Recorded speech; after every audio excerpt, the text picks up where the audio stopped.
With that, open your Bibles to Revelation chapter 17. Before I go there,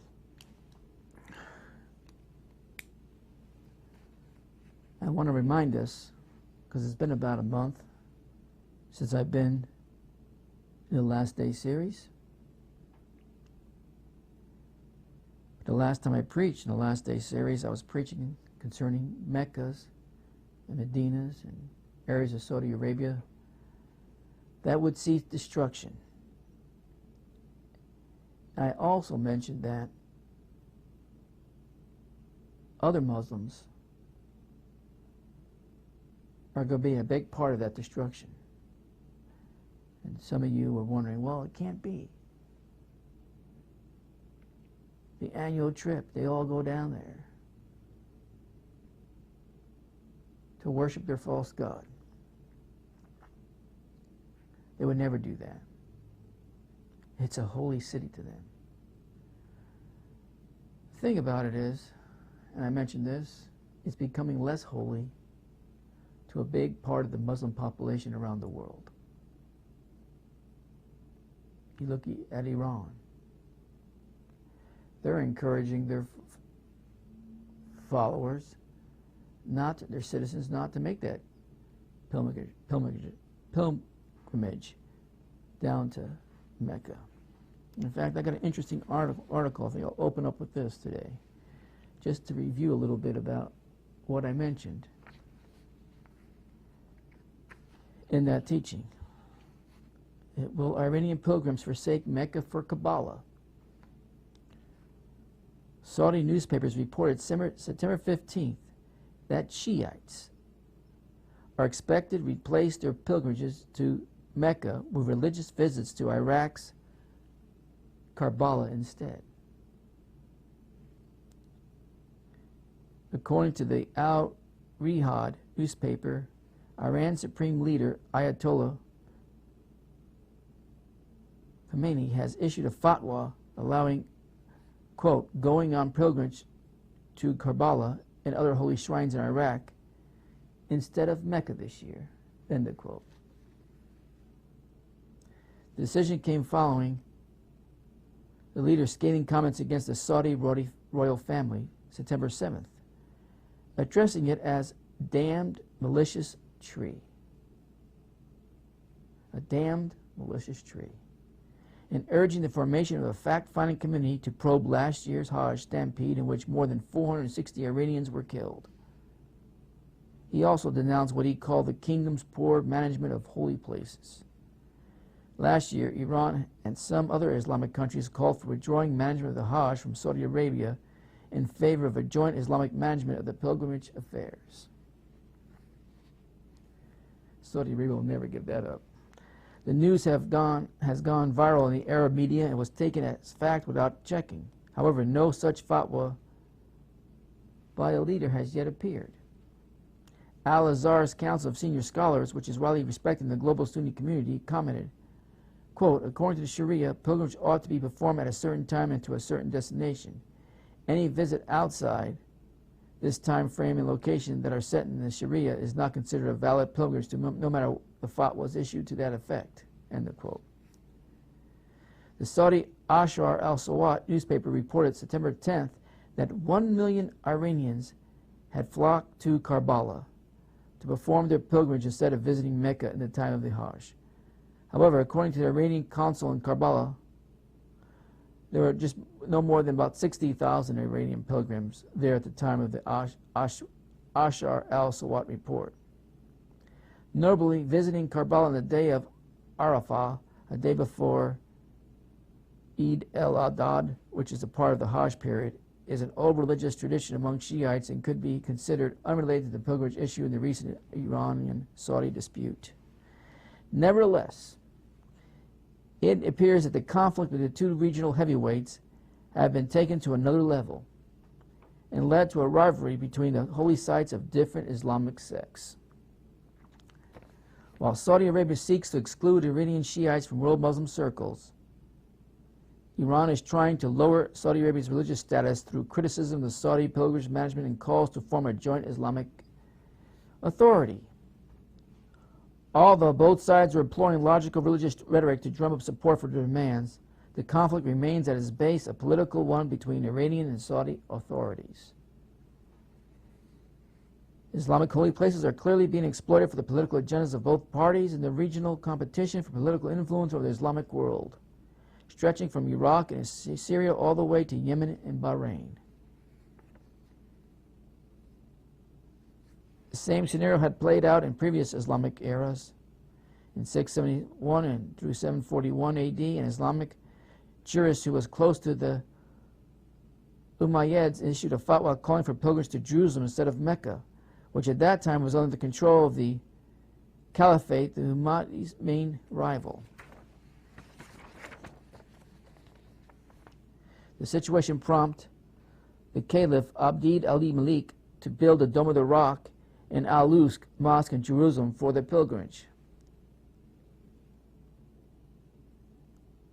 The Qamarians stole the black stone of the Kaaba and hid it for 22 years to prevent their rivals from reaping the lucrative Hajj proceeds. Back then as today, the conflict was not fundamentally a sectarian struggle. Today, Iran and Saudi Arabia are continuing the tradition of exchanging accusations of using the holy pilgrimage to serve the political interests.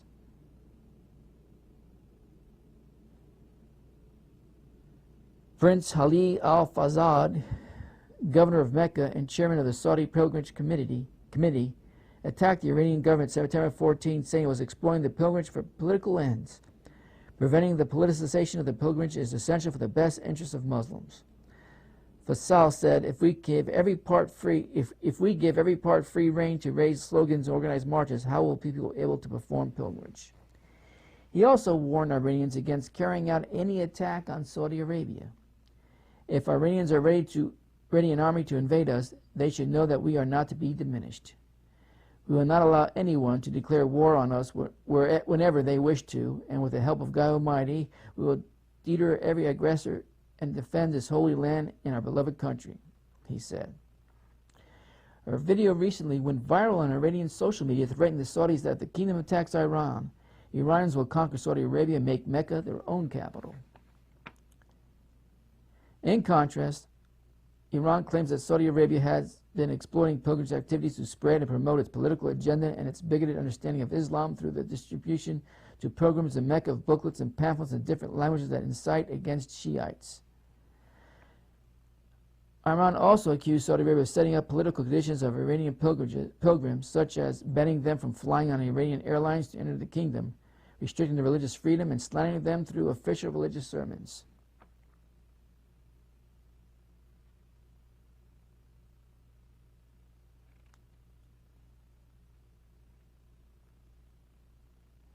For instance, last year, Sheikh Mohammed al-Muhasini, a Saudi imam, said during his sermon in the Grand Mosque in Mecca, "We firmly ask you, God, to help our Mujahideen brethren in Yemen, the Levant, and Iraq to defeat the atheist rejectionists, Shiites, the treacherous Jews, and the hateful Christians." He went on, quote, "Our war against Iran is a war between Shiites and Sunnis, a war of faith and religious. It is a sectarian war par excellence," end quote. Of note, Mohasini holds several high-level positions in the kingdom. There was no recent fatwa from the Saudi Grand Mufti declaring Iran Shiites infidels.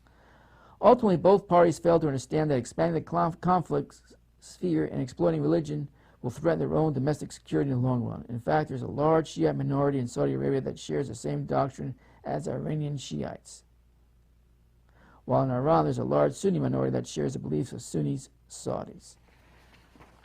And this will go back and forth, friends. And when you really look into it, the Iranians have been encouraging going to pilgrimages to other holy sites and to avoid Mecca. They've downplayed this to about 60,000 went to Karbala. But when you look into it, a lot more than 60,000 went into Karbala to worship during their so-called holy days. And the friction continues. Not only Iran, but other nations will come against Saudi Arabia eventually, and it will be part of its final destruction. The mystery Babylon, the whore, the prostitute. Now, let's get back to that was just an additional note to the last teaching, if you remember what I did on the destruction of Mecca. Now, Revelation 17. We're going to look at this royal prostitute, this wealthy royal prostitute. I already laid out for you that it's none other than Saudi Arabia, the desert on many waters. We have many teachings now on the archives, or in the archives, they go back to and listen to. And in the future, this will also be put in print. But for now, you just have to go back to the Teaching Center archives. Let's look at this woman and how it's clothed. And what does it mean to further identify her? We read in Revelation 17 that this woman was arrayed in purple, a royalty color, and scarlet, another royalty color. But scarlet could also be translated as crimson. And I think you need to write that down in your margins if you don't have it. Some Bibles are already translated into crimson. And there's a reason for that, not just because of the royalty aspect of it, because it declares something else, which I'll get to in a minute. And the woman was arrayed in purple and scarlet color and decked with gold and precious stones and pearls, having gold in cup in her hand, full of abominations and filthiness of her fornication. Now, this prostitute is dressed in crimson, scarlet, royalty, purple, gold colors with glittering jewels and gold. And as I said, scarlet is the color of royalty. And in fact, if you go back to Matthew, and you don't have to go there because I'm just going to briefly go there and I'll come right back. You go to Matthew 17. So you have a definition at the beginning of the New Testament, now, which I read to you at the end of the New Testament, the book of Revelation. The meaning has never changed of what these colors mean. And in fact, if you go to Matthew 27 verse 28, this is when Jesus is mocked by the soldiers. Let's just start with 27. And the soldiers of the governor took Jesus into the common hall and gathered unto him the whole band of soldiers. This is just before his crucifixion. And they stripped him, and they put on him a scarlet robe.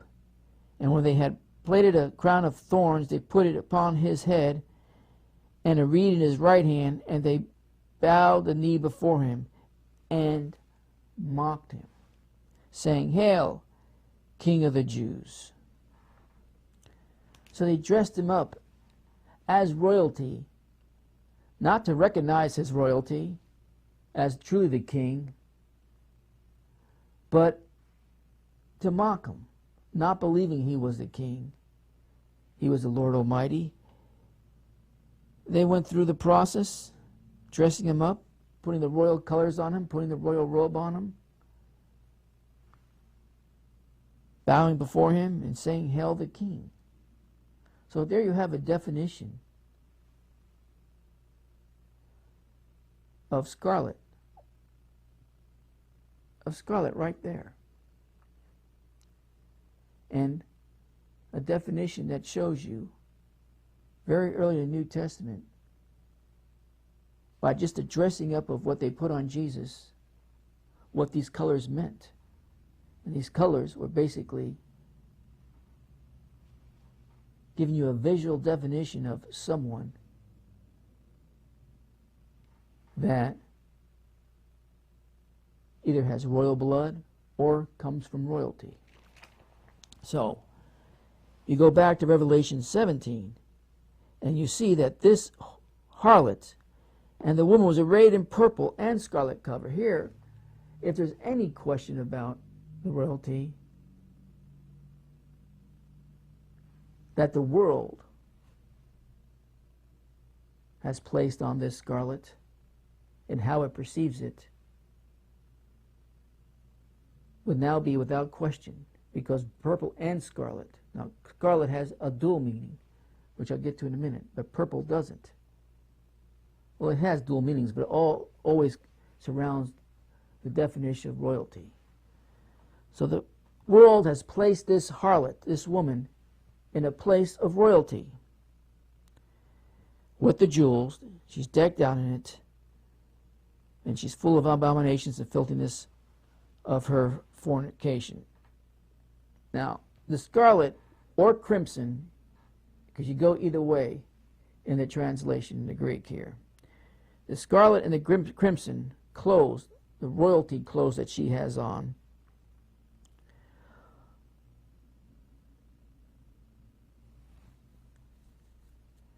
comes with an additional meaning.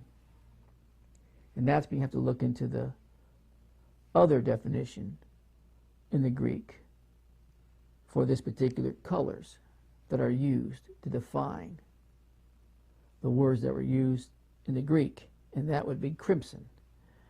Now, crimson represents sinfulness.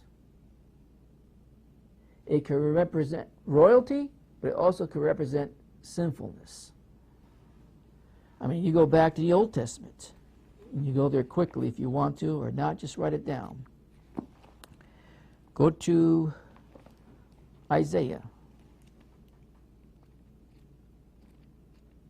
chapter 1. See, I like to use the whole book of the Bible to define colors and descriptions of those colors. Now you go to Isaiah 1:18. It reads, I'm just going to read the verse, not what surrounds the verse. Come now and let us reason together, saith the Lord. Though your sins be as scarlet. So here you have the other definition for scarlet or crimson. Same thing in the Hebrew. Bottom line is, it could mean royalty, but it also could mean sins or a state of sinfulness. In the case of the whore, she's both. Royalty that was placed on her, how the world perceives her, but as God sees it, an abomination in a sinful state. Come now, let us reason together, saith the Lord. Though your sins be as scarlet, they shall be as white as snow. Though they be red like crimson, they shall be as wool. Now, this has a different definition for a different reason than what we find here in Revelation 17. But it gives you a definition of both the scarlet and crimson and how it's used when you're trying to define what do these colors mean. Now, we went through an exercise like this, but using the stones on the breastplate in the Spiritual Warfare series. And that is, I think it's going to be volume 7 and 8, maybe 9. And that's coming. I start reading through volume 6 this week, and hopefully that'll be ready for you in written format in about a month or so. So these descriptions, whether you use Old Testament, other places in the New Testament, matches perfectly what God is trying to communication about the nature of this harlot. It's murderous, sinful, corrupt, evil prostitute that's been placed by the world to be marred as royalty. So you have to stop and think. Amongst all the Middle East nations, whether it's Turkey, Iran, Iraq, Egypt, if you really think about it, what other desert nations that sits on many waters, as we first looked at in the beginning of this section of the series, is governed by royal monarchy? You don't have to go very far to figure this out in your research. Not just governed by a royal monarchy, but is known worldwide, throughout the earth, as being wealthy, and not just a little wealth, a lot of wealth, and also corrupt. And those of you who have eyes to see and ears to hear know about its prostitution and abominations, its false idols, its worship, where billions of people have pilgrimages to go kiss a stone if they could get that close to it, or at least put their hand on it, walking around in circles. In some cases, in a lot of cases, beating themselves with their whips in the process, in their acts of worshiping this false idols. What other Islamic nation you can find in the scriptures or in the world today? Forget the scriptures. Remove that from the equation temporarily. Where else in the world that people down, our own President of the United States, when he first took office shortly after, went to meet this royal monarchy, and what did he do? Instead of shaking hands like we normally would do, he takes the hand and he bows down. He bows down to this monarchy.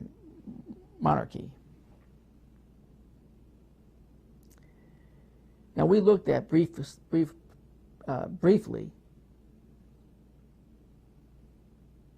where the billions go in their pilgrimages to Hajj, in their Hajj experience.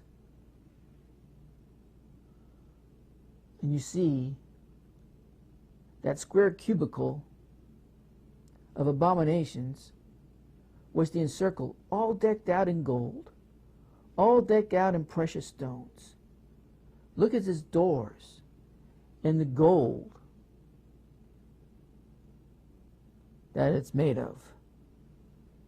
I mean, everywhere you turn here in the scriptures, you have this prostitute, if you know how to look for it, in the real world today, decked out with gold, decked out with silver, decked out with precious stones.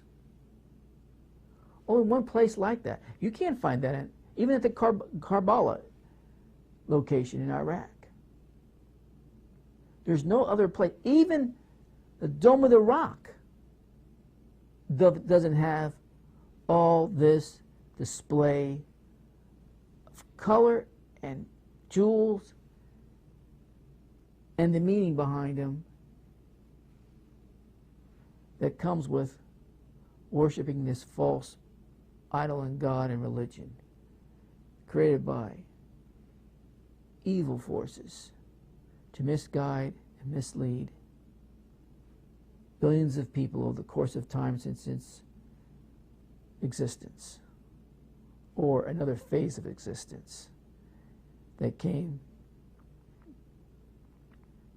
into existence about the 6th century AD. Now let me read you something else.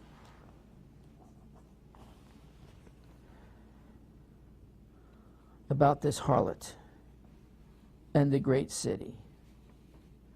The harlot is described as a great city that rules over the kings of the earth.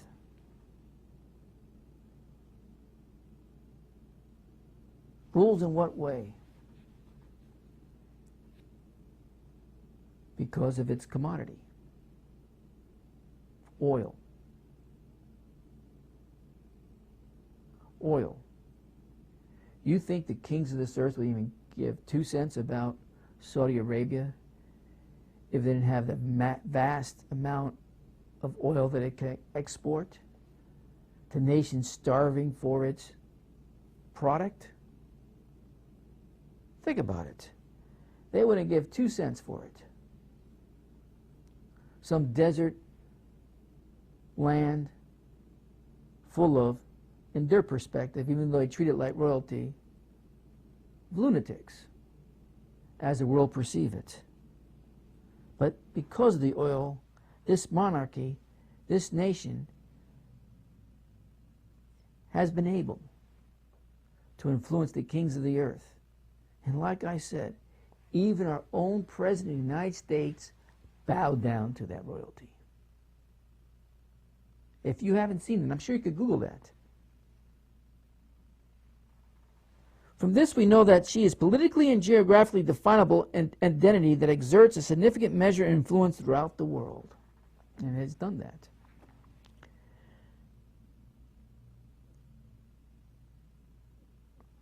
That's exactly what it's done. And for that reason, the influence, especially in the Muslim world, even though that's starting to turn, is trying to influence the world that it's a great city that's described in the book of Revelation, especially when it's compared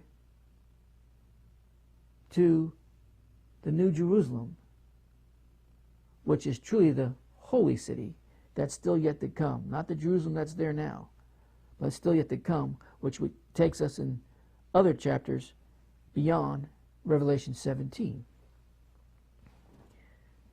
The primary purpose, however, is not so much to restrict the harlot as being a mere little city, but rather to contrast her to other prominent city of Revelation, the holy city of New Jerusalem.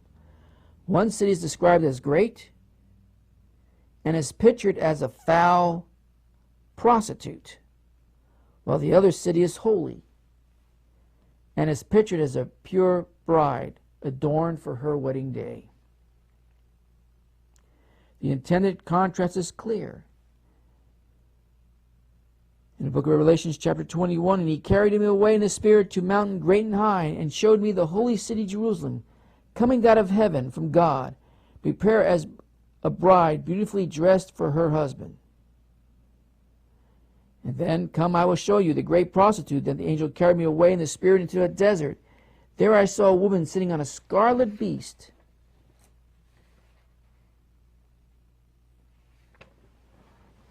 Well, there you have the contrast of 2 different cities. One wants you to believe it's a great city. It's a city one day, according to Saudis, that will rule the world. And the whole world will have to make its pilgrimage to that city or pay a price for it for not attending, either by death or by monetary means. That's their goal. That's the kind of great city they want to project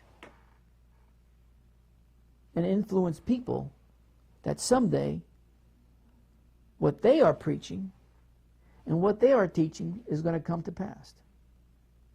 Now the scriptures say totally something different. Mecca is not going to be the holy city. Mecca is an abomination.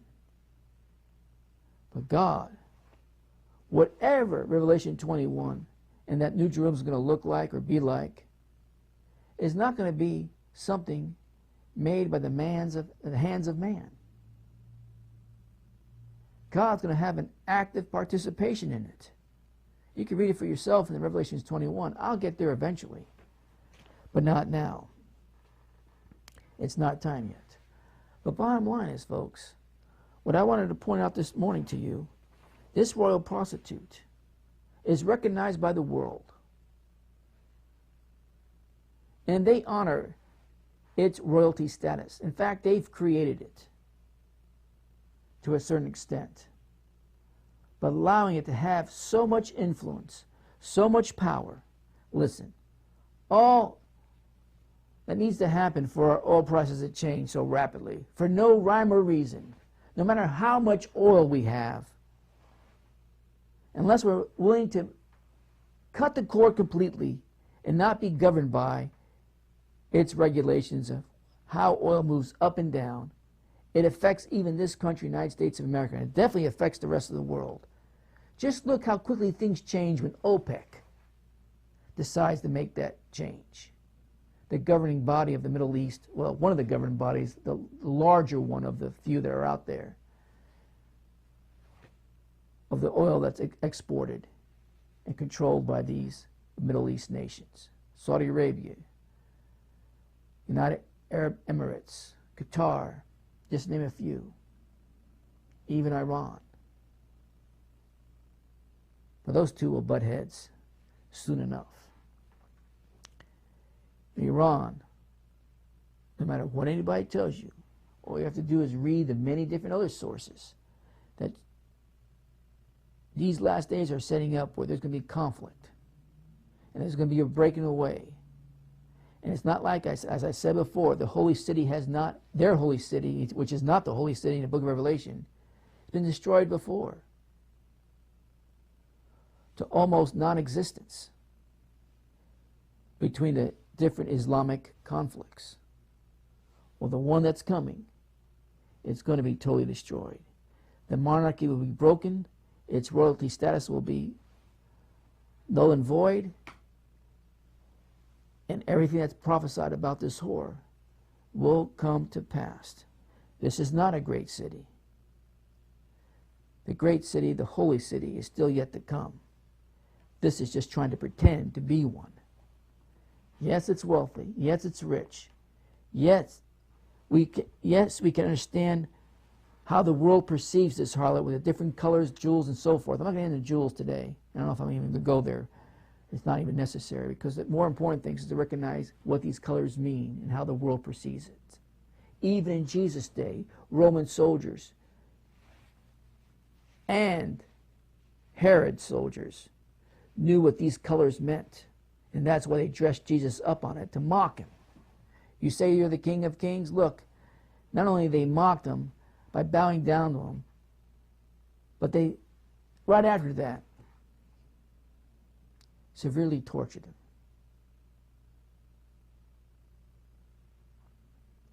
While he was dressed up in the colors that they recognized as royalty, as they mocked him. Colors have an important meaning in the Bible. And like I said, there's no other city, there's really no other nation in Saudi Arabia that has much, in the Middle East, that has much impact in the last 50 years in this country and in other countries because of its product that it exports as Saudi Arabia in this desert of many, sitting on many waters. The world has dressed it up as royalty. Of course, it starts eternally within their own monarchy, but the world perpetuated this false monarchy of royalty. But I got news for them. And that's why the merchants will sit from afar looking at this great city, or what they thought was a great city, in utterly dismay condition, watching it burn in its own destruction, mourning for it, because the wealth that it can produce will be cut off from this rich, royal, evilly royal prostitute, that its ending will be none other than total destruction. Now, I want to move on from there, and I want to get into other verses. That takes us into Revelation 18. As we come closer and closer for now on this particular topic of Revelation 17 and 18. And maybe have time, we'll look also in Jeremiah 50 and 51 coming up, and maybe some other books of the Bible, while we're still on this particular topic, the harlot, this prostitute, this mystery Babylon the Great, the mother of harlots and the abominations of the earth. Now, I'll revisit this in the future too, but the next few weeks will be coming to a close for now on this subject matter. But I want to tie a little bit of the loose ends that's still out there and some of the verses that I really haven't covered yet as we move forward. If you're going to be with me next Sunday, I want to hear from you. Play a song. It's your turn to talk to me.